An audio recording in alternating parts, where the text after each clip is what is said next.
अंट कैसे हो? सब बढ़िया ना? ओके, बोलो 13.1 कंप्लीट हो गया सभी का? किसी को भी 13.1 देखना बाकी हो तो देख लेना भाई साहब वीडियो। अब हम नई बात आपसे करते हैं। हम आपसे नई बात आज करते हैं 30.2 के अकॉर्डिंग, बराबर।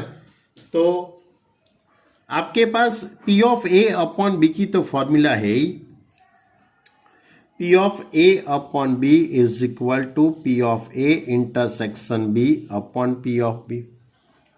ये सामने चला जाता है तो P of A intersection B is equal to P of A upon B into P of B। लिख सकते हैं ना? कितनी छोटी सी बात है, ये सामने ले जाओ तो ये हो गया। लेकिन ये अब आपके लिए एक रूल्स बन जाता है। इसको हम कहते हैं मल्टीप्लिकेशन रूल्स कहते हैं। दो इवेंट का मल्टीप्लिकेशन रूल्स है। यदि आप B अपॉन A की फॉर्मूला लिखेंगे तो P of A intersection B upon P of A। P of A को सामने ले जाओ, therefore P of A intersection B is equal to P of A into P of B upon A। दोनों event, दोनों जो rules है, ये rules और ये रूल्स दोनों सेम है, लेकिन यहाँ पे B इवेंट पहले बनती है, उसके बाद A इवेंट बनती है। यहाँ पे A पहले बनती है, उसके बाद B इवेंट बनती है। ओके, इसी तरह आपके पास 4 event A, B and C, 3 event के लिए भी मल्टीप्लिकेशन का रूल्स है। तो P of A intersection B intersection C is equal to P of A into P of B upon A। यानी कि दूसरी इवेंट पहली इवेंट के अकॉर्डिंग है। तीसरी इवेंट, ये तीसरी इवेंट C है, वो A और B दोनों के रिस्पेक्ट में है। तो P of A into P of B upon A into P of C upon A intersection B। ये 3 इवेंट के लिए मल्टीप्लिकेशन का रूल्स है। और थर्ड बात बहुत important, if E and F are independent them, independent event है तो उसके जो complement E dash and F, E dash and F dash, या तो E dash and F dash, तीन केस के अंदर E dash and F dash are independent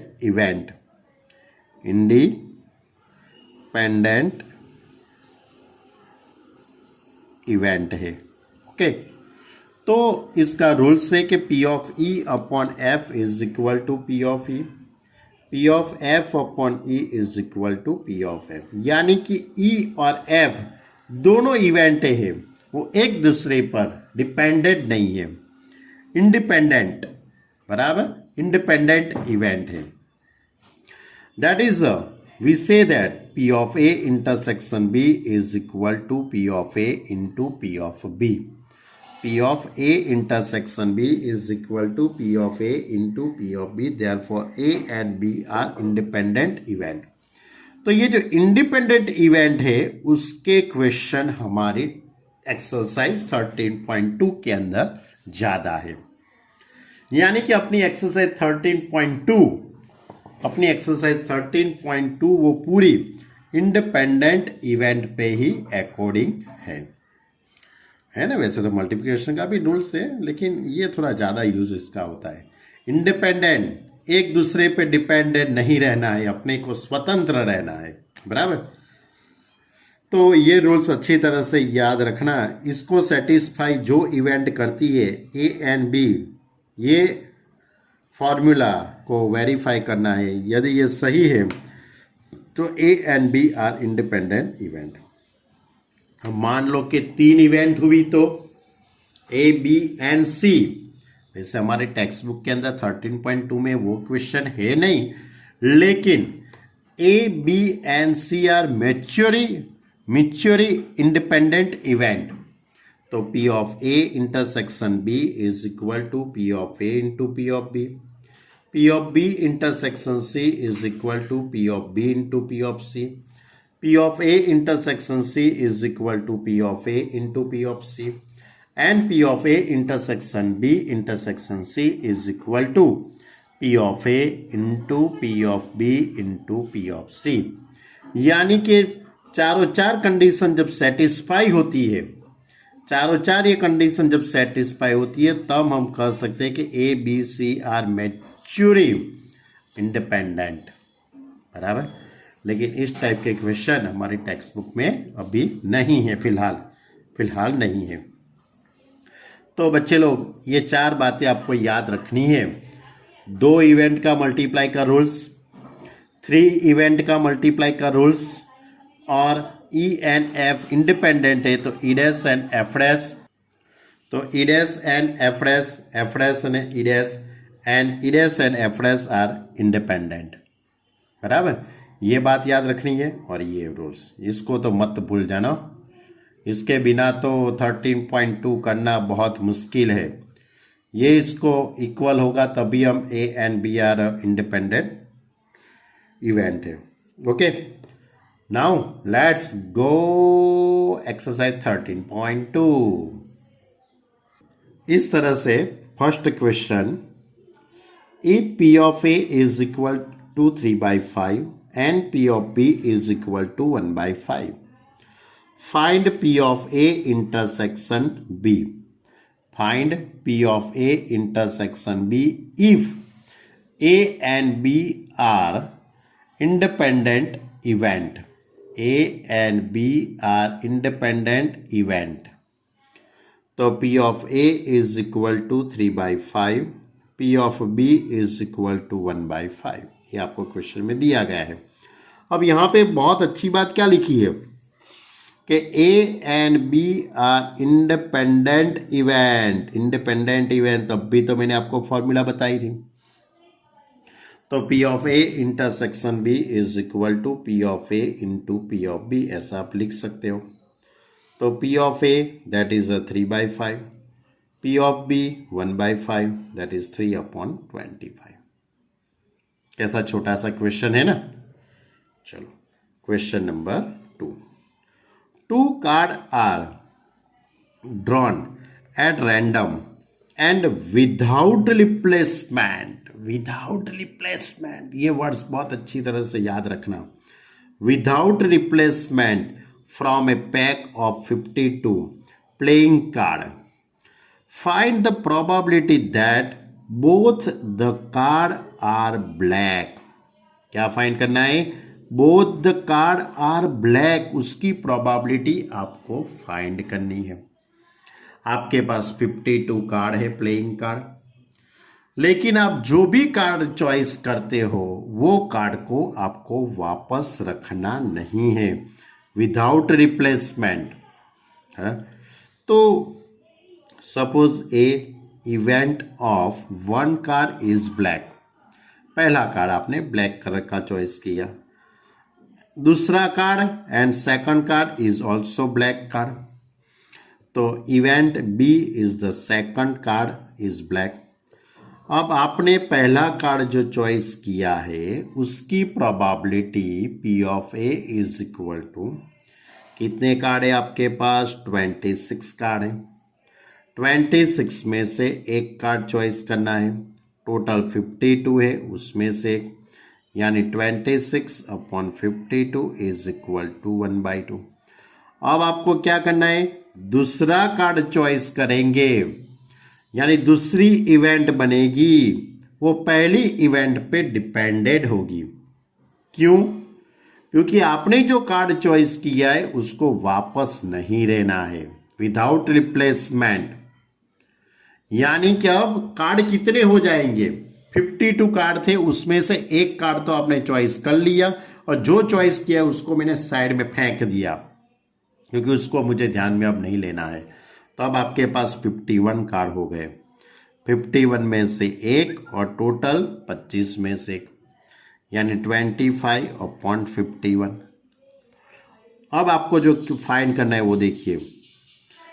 find the probability that both the card are black, यानी पहला card be black है and one card, यानी पहली बार आपने जो चॉइस किया है वो कार्ड बी ब्लैक है एंड दूसरी बार आपने जो कार्ड चॉइस किया है वो भी ब्लैक है। एंड क्या बोला मैं बीच में, and that is a intersection, बराबर।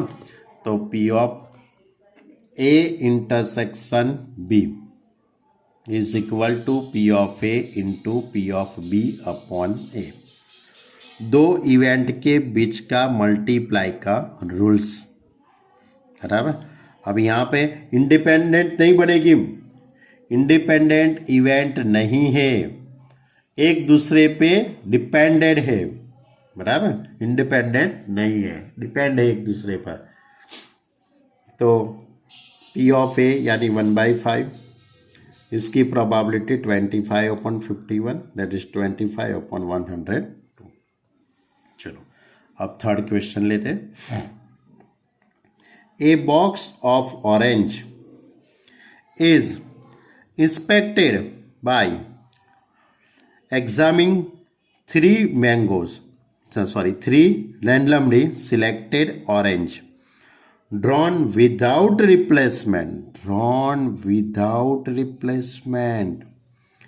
यानी कि जो इंस्पेक्टर है, बराबर, वो कोई भी थ्री ऑरेंज को चॉइस करता है।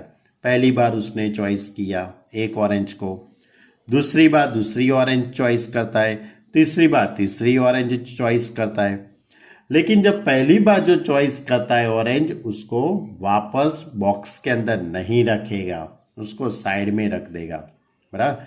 तीसरी बार जब चॉइस करता है तो पहली और दूसरी दोनों बार जो चॉइस की है वो दोनों ऑरेंज वो बाहर रख देगा, बॉक्स में वापस नहीं रखेगा। बाद में वो तीसरी ऑरेंज चॉइस करेगा विदाउट रिप्लेसमेंट। क्या कहता है वो, विदाउट रिप्लेसमेंट। तो क्या निकालना है उसकी बात करते हैं बच्चे लोग। क्वेश्चन को आगे पढ़े, कहाँ गया, drawn the without replacement of the all the three mangoes, the box is approved for sale, the box is approved for sale, otherwise it is rejected, बराबर। वो तीन जो अच्छी निकले तो वो बॉक्स मार्केट में आप सेल कर सकते हो।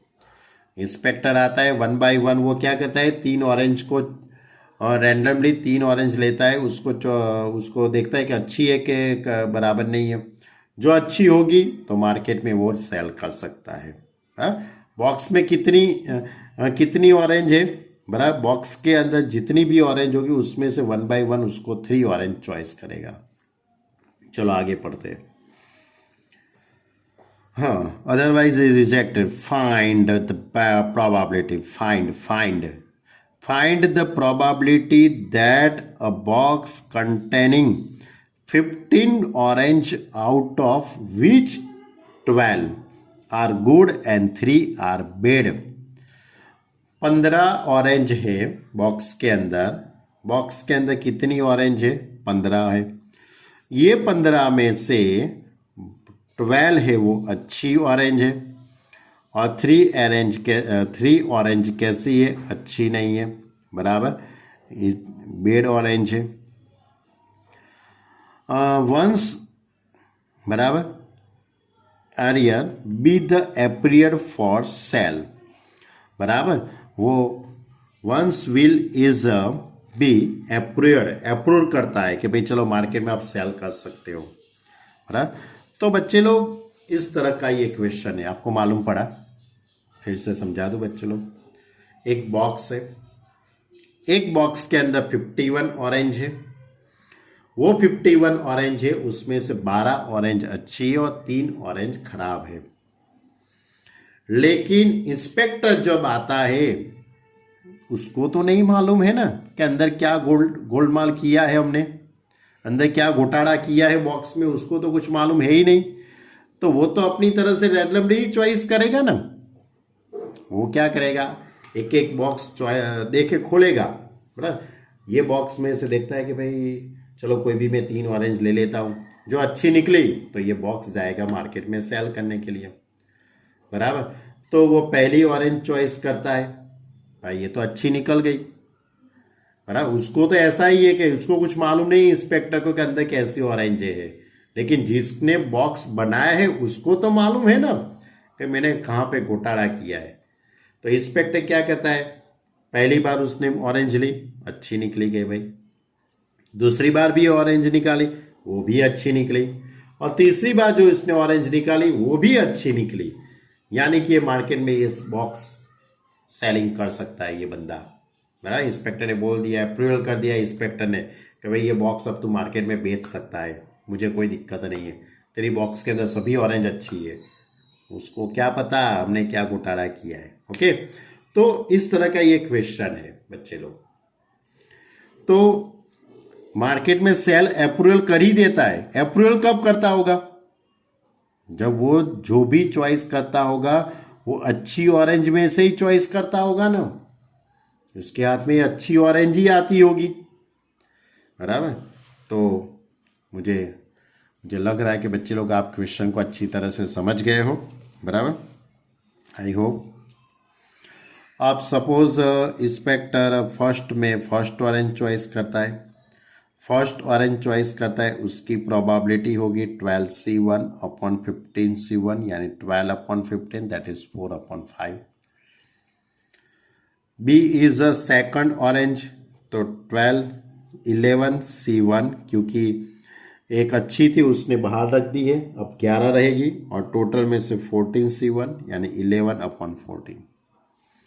अब जब तीसरी बार जो चॉइस करता है वो पहली और दूसरी दोनों पे डिपेंडेंट है, यानी 10C1 अपॉन 13C1 यानी 10 upon 13।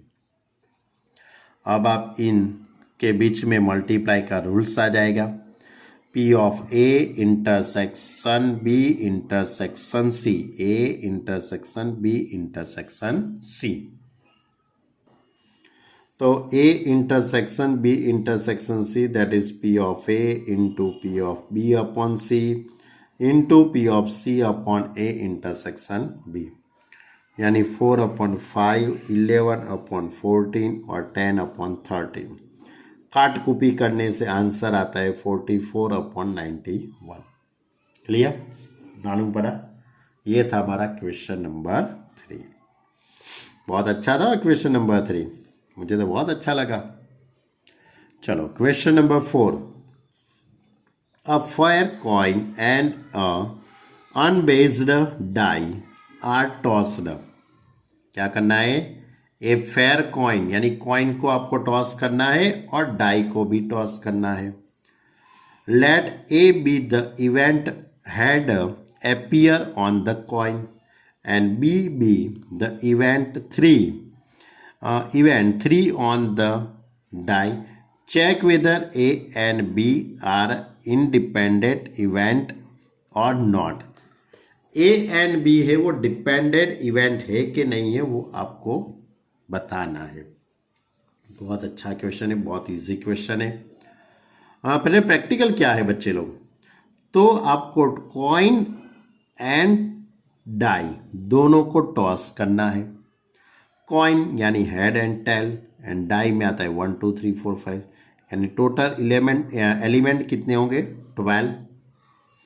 H1 H2 H3 H4 H5 H6, T1 T2 T3 T4 T5 T6। अब पहली इवेंट क्या है, ए इज ए यानी कि B the event head appears on the coin, यानी कि हेड आता है। तो हेड आने वाले कितने इवेंट है, H1 H2 H3 H4 H5 H6, यानी उसकी प्रोबेबिलिटी क्या हो जाएगी 6 अपॉन 12 यानी 1/2। और B the event 3 on the die, यानी 3 जब आता है डाई पे 3 आता है, वो 3 कहाँ पे आता है H3 और T3, यानी ये दोनों एलिमेंट बी के अंदर आएंगे। तो इसकी प्रोबेबिलिटी क्या होगी 2 अपॉन 12 यानी 1/6। अब इन दोनों का इंटरसेक्शन फाइंड कर लीजिए, तो H3 आएगा दोनों में, तो A intersection B is H3, तो P of A intersection B is equal to 1/12। अब इन दोनों का मल्टीप्लाई कीजिए, P of A into P of B, तो 1/2 इंटू 1/6, दैट इज 1/12। तो क्या हो गया बच्चे लोग कि P of A intersection B भी 1/12 और इन दोनों का मल्टीप्लाई भी 1/12, यानी कि A and B are independent event है, बराबर। तो ये था हमारा क्वेश्चन नंबर 4, बहुत इजी था बच्चे लोग, ये आपको लिखना पड़ेगा। P of A into P of B, P of A intersection B is equal to P of A into P of B, therefore A and B are independent event.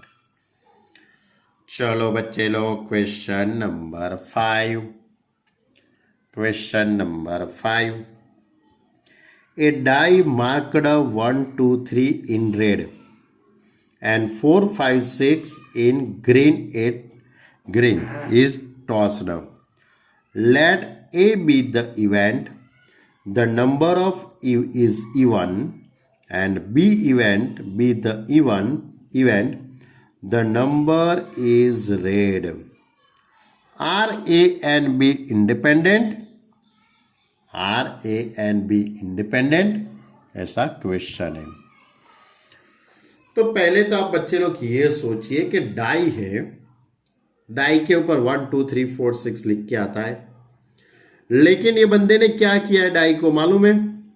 ये बंदे ने किया है कि 1, 2, 3 जहां पे लिखा है वहां पे रेड कलर कर दिया, और 4, 5, 6 जहां पे लिखा है उसने वहां पे ग्रीन कलर कर दिया, बराबर।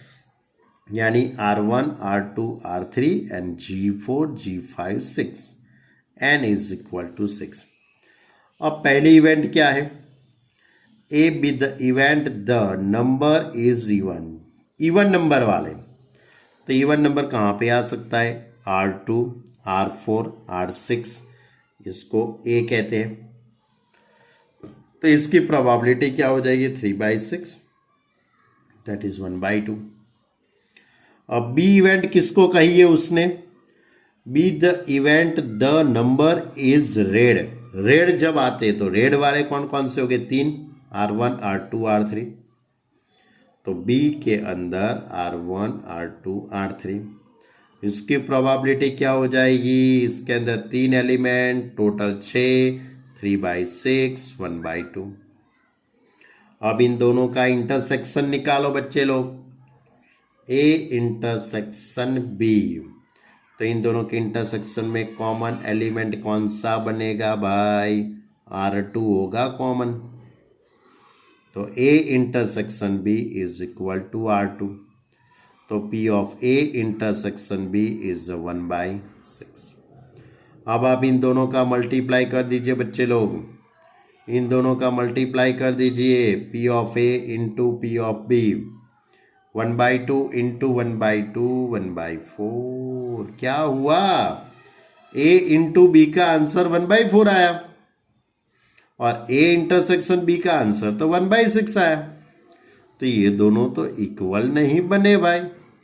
तो P of A intersection B is not equal to P of A into P of B, therefore A and B are not independent event, not independent event।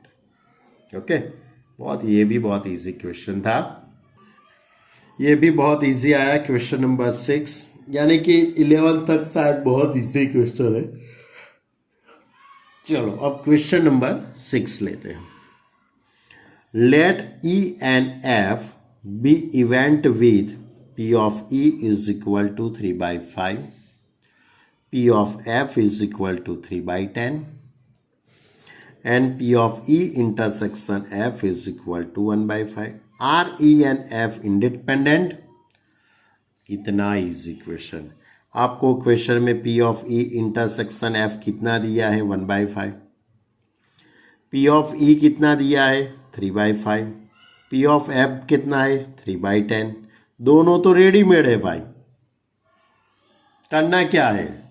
दोनों को मल्टीप्लाई कर दीजिए, P of E into P of F, यानी 3/5 into 3/10 यानी 9/15, और ये है 1/5, यानी P of E intersection F is not equal to P of E into P of F. Therefore E and F are not independent। बस verify करने का था भाई, छोटा सा क्वेश्चन था ये तो। होगा भाई, एमसीक्यू में काम में लग जाएंगे। चलो question number 7, given that the event A and B are such that P of A is equal to 1/2, P of A union B is equal to 3/5 and P of B is equal to P, small p. Find P if they are number 1 mutually exclusive and दूसरा है independent। यानी कि आपको small p find करना है, ये p find करना है। p दैट इज b की प्रोबेबिलिटी, b की प्रोबेबिलिटी आपको फाइंड करनी है। कब करनी है? जब A and B are mutually exclusive हो और ए एंड बी इंडिपेंडेंट हो तब। तो चलो पहला question, mutually exclusive. Mutually exclusive का मीनिंग होता है A intersection B is equal to 5। A intersection B 5 होता है तो इसका मीनिंग ये होता है कि उसकी प्रोबेबिलिटी 0 होती है। तो P of A intersection B is equal to 0। अब ए इंटरसेक्शन बी के लिए मैं ऐसा लिख सकता हूँ P of A plus P of B minus P of A union B, है ना आपके पास ये फॉर्मूला पूरी, is equal to 0। P of A that is 1/2, P of B that is P, and A union B उसका answer 3/5। तो P is equal to 3/5 minus 1/2, यानी 6 minus 5/10। Clear? यानी म्यूचुअली एक्सक्लूसिव हो तब P की value 1/10, P that is the number of B। बराबर। चलो अब दूसरी बात है इंडिपेंडेंट। इंडिपेंडेंट किसको कहते हो तो अब आपको मालूम ही है बच्चे लोग, बराबर, के independent that is P of A intersection B is equal to P of A into P of B. P of A intersection B के लिए P of A plus P of B minus P of A union B is equal to P of A into P of B. अब सभी की value हम put कर देते हैं। P of A 1/2, P of B that is P, और A union B उसका answer 3/5 जो क्वेश्चन में दिया है। P of A 1/2 into P, यहाँ पे होगा 5 minus 6/10, that is P is equal to ये P अपॉन, अच्छा P is equal to P/10, और ये 1/10 बनता है ना, माइनस 1/10, उसको सामने ले गए तो प्लस 1/10। तो P/2 इन दोनों का सब्ट्रैक्शन होगा, P/2 is equal to 1/10, that is P is equal to 1/5। भाई बहुत इजी था, ये भी एमसीक्यू में ही चलेगा, बराबर, क्योंकि P फाइंड करने, इंडिपेंडेंट हो तब P फाइंड कीजिए और म्यूचुअली एक्सक्लूसिव हो तब P फाइंड करिए, एमसीक्यू में चलेगा भाई, और नसीब होगा तब 2 मार्क का पूछा जाएगा। चलो question number 8, let A and B independent event with P of A is equal to 0.3 and P of B is equal to 0.4. Find P of A intersection B, A union B, A upon B निकालना है, निकाल लेते, बहुत easy है, ये भी एक एक MCQ है सब। P of A intersection B that is P of A into P of B. P of A 0.3, P of B 0.4 that is 0.12. P of A union B, तो P of A plus P of B minus P of A intersection B. P of A 0.3, P of B 0.4, A intersection B जो आपने ऊपर निकाल दिया है 0.12, यानी 0.7 minus 0.12 that is 0.58। Third है P of A upon B। A upon B that is P of A intersection B upon P of B। P of A intersection B 0.12 है और P ऑफ B इज 0.4 है। तो आप इसका simplify दे सकते हो। P of A intersection B, या तो आप इस तरह से भी लिख सकते हो क्योंकि इंडिपेंडेंट है ना, तो P of A into P of B हो जाएगा upon P of B। A and B A and B independent event है, तो P of A into P of B ये कट हो जाएगा, तो P of A that is 0.3। अब इसके अंदर फोर्थ क्वेश्चन भी है P of B upon A। इन दोनों का इंटरसेक्शन ऊपर आएगा और अपॉन में P ऑफ A। तो इसमें भी आप लिख सकते हो बच्चे लोग P of B into P of A upon P of A। P of A cut हो जाएगा तो P of B and P of B is 0.4। बस एक एक मार्क के छोटे छोटे MCQ है। मुझे तो लगता है कि ये एक्सरसाइज में मुझे अभी तक वो क्वेश्चन नंबर 2 और 3 अच्छा लगा है, बराबर। ये अब छोटे छोटे ही क्वेश्चन है। देखो question number 9, if A and B are two event such that P of A is equal to 1/4, P of B 1/2 and P of A intersection B is 1/8। Find P probability P not A and not B, not A and not B। नया words नहीं है, पुराना ही है।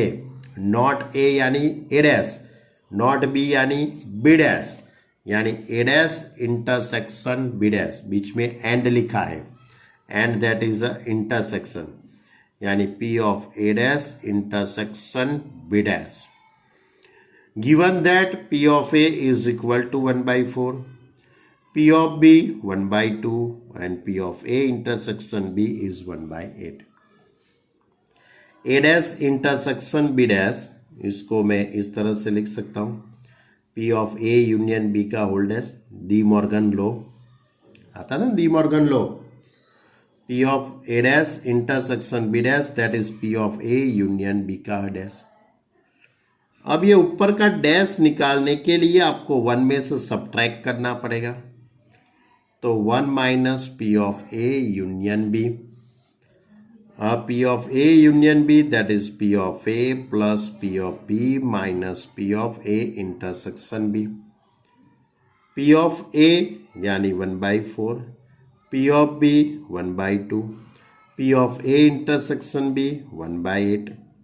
इसका आप simplify दीजिए, 8 आएगा एलसीएम, 8 एलसीएम आएगा तो 4 2 ज़ा यानी 6 माइनस 1 5/8 यानी 3/8। क्लियर।